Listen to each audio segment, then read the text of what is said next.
My fiancé came out as a lesbian and told me that everything we shared together was a lie. Now everyone is telling her how strong and brave she is while no one cares about me.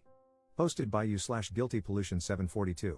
My ex, who I will call Dana, and I had been together for 7 years, and I knew from the beginning that she was bisexual. She openly told me about her past relationships with girls, but I never cared because it wasn't a problem for me at all. We never had any big fights or arguments, just small things that we always managed to sort out. After 7 years together, I decided it was the right moment to pop the big question. We were deeply in love, financially stable, and already living together, so for me, it felt like the perfect time. I prepared everything to make it as romantic and unique as possible, and when I finally asked her, she hesitated, but then said yes. That's when the problem started, because I didn't understand why she hesitated. I asked her about it, but she only replied, "I was nervous, so I let it go." We shared the news with her parents. Mine passed away when I was 20, and my little sister when she was 17 in a car accident, and our friends. But even then, something felt off. Her parents were faking their happiness, and I couldn't understand why, while our friends were genuinely excited and already giving us wedding ideas. 4 months passed, and we were actively planning our wedding when the day came. I came home from work to find her waiting with her bags packed. When I asked her what was going on, she told me, "Listen, I know this is going to be hard for you, but I'm not bi, I'm a lesbian. My parents have known for 2 years, which is why they weren't happy and were faking it. Please, I beg you, don't make this difficult, just let me go. Don't cry, don't beg, and don't scream. Let's just handle this like adults." Then she drove away. I stood there in shock for about an hour, unable to believe what had just happened. We went from planning our wedding to Dana suddenly coming out in a way that made her seem heartless and cold, like someone I no longer recognized. The worst part came after. 3 months have passed since that day. I canceled the wedding, and literally no one has texted or called to check on me, to ask how I was doing, if I was okay, or if I needed anything. Not her parents, not her, she blocked me that day, and not even our friends. No one gives a damn about me at all. In these 3 months, I've been hospitalized 3 times due to extreme weight loss and insomnia. I just work and go home, nothing else. Meanwhile, everyone is praising her for coming out, celebrating how brave she is for finally realizing she's a lesbian, and admiring her courage in embracing her true identity after years of struggling. At this point, I can't even be angry. I'm just in complete disbelief over how fast everything happened and how no one seems to care about me because her coming out is apparently more important than her ex. You know what? Screw them all. They've shown me their true colors, and screw my ex too. Edit. Honestly, I wasn't expecting all this support because I couldn't even imagine someone actually reading this. Believe me, I want to trust you and believe that all these kind comments are true, but right now, I can't. I just saw everyone who was supposed to love and care about me ignoring me and ghosting me, so I lost hope in people, especially strangers on the internet. I hope to come back here in a few months, read this all again, and believe you, but right now, I can't. You all seem like good people and sincere, but believe me, no matter how much I want to trust you, I simply can't right now. Still, I want to thank you all anyway. I'm not okay. The 3 times I was hospitalized, I tried to unalive myself, but I'm not even good at doing that. For 3 months, I kept thinking over and over again, was I the problem? What could I have done better? What did I do wrong? But nothing changes. So here I am, in the middle of effing nowhere, sitting on a sidewalk like a homeless person, reading strangers' comments on a post that I don't even know why I posted.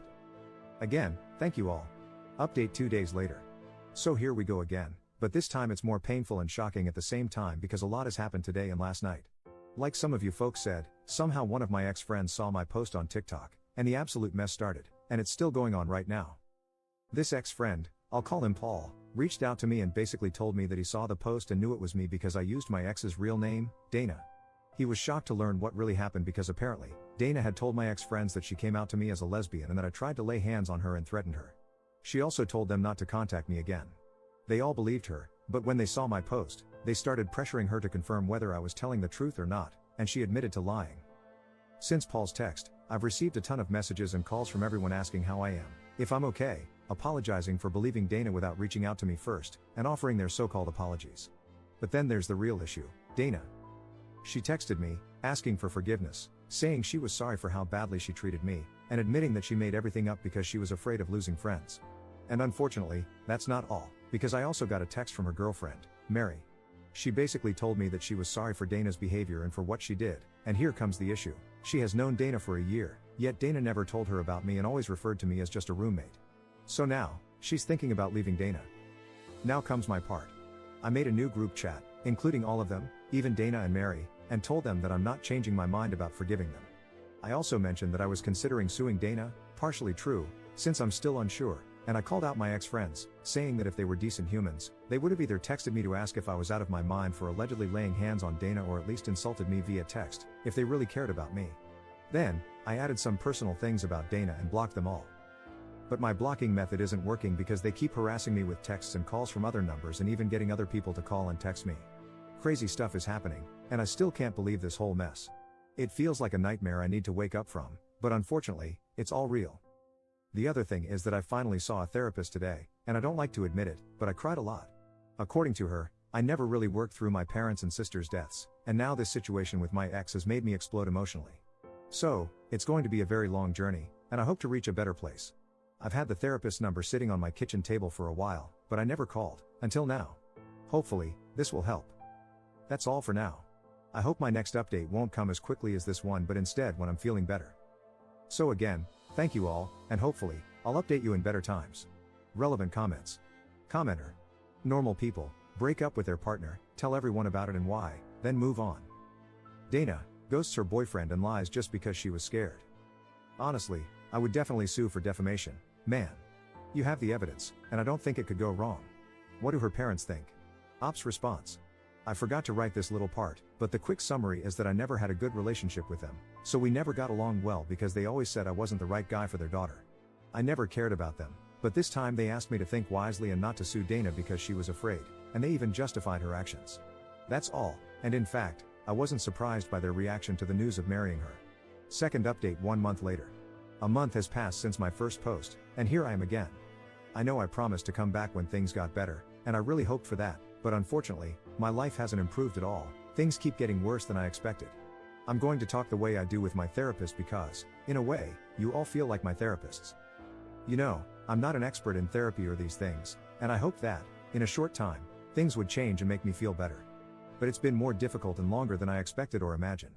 I cry every day about everything that has happened to me, about my parents and my little sister's premature death, about what happened with Dana, and about how my friends betrayed me so easily, as if I were just a random guy. The worst part is Dana. After my parents' death, I put all my attention and importance on her. She was my promise of having a new family, of starting fresh, of being part of a family again. All these years, I did my best to make her feel loved, happy, and cared for. What might not come across from my previous posts is how much I loved her and how deeply I cared for her because Dana was the only person in this world who knew me 100%. She was truly my soft spot. After retiring from the army, she was the one who saw the real me after years of risking my life. I still have some trauma, but I'm working on that too. And then I met Dana, and it was love at first sight. So yeah, call me naive for still believing in fairy tales, but I really thought she was the one for me, the person who could finally give me my dream of having the family I lost. The hardest and most painful thing this past month was finally changing my number and starting over. I thought about calling her, texting her, or even seeing her again so many times because, despite everything, I still, somehow, care about her and love her. But then I remember how poorly and cruelly she treated me, and I changed my mind. Still, her presence lingers in my thoughts. I miss the little things we used to do together. I miss Dana being messy and a little goofy around me and in my house. I miss her touch. Coming home from work and just seeing her made all my stress and bad emotions disappear in an instant. But aside from all that, a few good things happened this month. I got the promotion I had been working so hard for, even if it came at the worst moment of my life. My boss gave me 3 weeks of forced vacation because he's worried about my mental health and how I've been working day and night without doing anything else. My therapist also told me to take a few weeks off to clarify my thoughts. I'm also looking for another house near my work because my current home isn't a positive environment, in my therapist's words, and because I need a drastic change. So that's where things stand. Unfortunately, I still have suicidal thoughts, but I'm working on it, even though I know it will take time. That's everything. I don't think I'll post anything else from now on because, fortunately, I don't have much else to say about my situation, other than thank you all for your support and private messages. So, thank you, everyone. Hopefully, this period of my life will pass without causing too much damage. Edit. My ex-friends never contacted me again, and neither did Dana, so I have no idea what's going on with them. And honestly, I don't care. Third update 2 weeks later. Hello, people. Don't worry, I'm still alive. According to my therapist, I can use this little place to vent about my thoughts, the things that happened to me, and updates about my life, so here I am. I'm not very good with Reddit, so I hope I'm doing things the right way. Like I said in the title, yesterday I had a strange meeting with Mary, and it turned out better than I expected. I was at a bar in my city, waiting in line to order when Mary recognized me, and we started talking. I offered her a cup of coffee, and we chatted a bit about our lives, how things are going, and all that stuff. I must admit she seems like a sweet and kind girl. She immediately asked me if I was mad at her for what happened with Dana, but I assured her that she wasn't the problem at all because she didn't know about me as Dana's ex-boyfriend. Mary said I seemed much better now compared to almost 2 months ago, and she was happy for me. According to Mary, the day I made the group and blocked them all, she and Dana argued a lot and eventually broke up. She told me again that she was extremely sorry for how everything happened and that if she had known earlier, she would never have dated Dana because she has certain values. We chatted for about 2 hours and got to know each other better. Afterward, we exchanged numbers, and she told me that if I ever needed to talk, vent, or just rant about something, she would be there for me. I really appreciated that, and then I headed home. It was honestly a nice meeting, and I wouldn't have bet a cent on it, but it's nice to be wrong sometimes. Aside from that, my life seems to be returning to normal over the past few days. I haven't had suicidal thoughts in 2 weeks, which is a great achievement for me, and my mental health is finally improving. In 3 days, I'll be in Japan for a 3-week vacation, and I hope to continue progressing with my mental health, so we'll see. That's all. I never told anyone my name before, but I'm Clark. Peace, and thank you all for your DMs. I'm starting to believe in and appreciate your support. 4th update 8 months 2 weeks later. Hey people, it's still me, Clark. I know that I disappeared for months, but something big happened that made me think a lot about what to do, how to react to this, and all that stuff. First of all, I don't see my therapist anymore, and I thanked her for what she did for me because she really helped me. And now, the big news, unfortunately, isn't good news. I have cancer. To be completely honest, I should have noticed it earlier because many things were off, but I always blamed stress, what was happening, my personal issues, and all that stuff. But unfortunately, it wasn't stress. Now, before anyone says it, yes, I'm sure it's cancer. I had 3 different tests in 3 different hospitals, and they all came back the same. But you know what? It's fine. It's one of those curable cancers, but here's the thing that kept me thinking a lot. I made a promise on my family's grave, and I have every intention of keeping it. No matter how insane or nonsensical it may seem to you, to me, it makes a lot of sense. So, the thing is this, I'm not going to cure it. I'm just happy to have lived my life. I had incredible ups and incredible downs, but it's okay. It's life. No one ever told me that life was easy or a fairy tale, and we have to accept it and endure it to live our lives as we want. I tried to do that, and between the ups and downs, I'm happy with my life. I met incredible people, I saw how strangers on the internet can really help you. I mean you guys on Reddit, I had my dream job, I had my dog, and I traveled a lot. But everything comes to an end, as it should. I wasn't expecting to have such a short life to live, but it's okay. I take things as they are.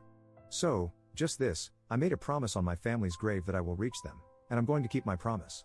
So, folks of Reddit, you made a stranger's life a bit better, and I will always and forever keep you all in my mind and my heart. I wouldn't have bet a cent on it, sincerely, but it's awesome to be wrong in these cases. So, thank you all. I hope you all have the best life, see the world, love like never before, enjoy everything this world can offer you, and remember this, you all made a stranger's life better. Love you all, and enjoy your life to the fullest. Thanks, Clark.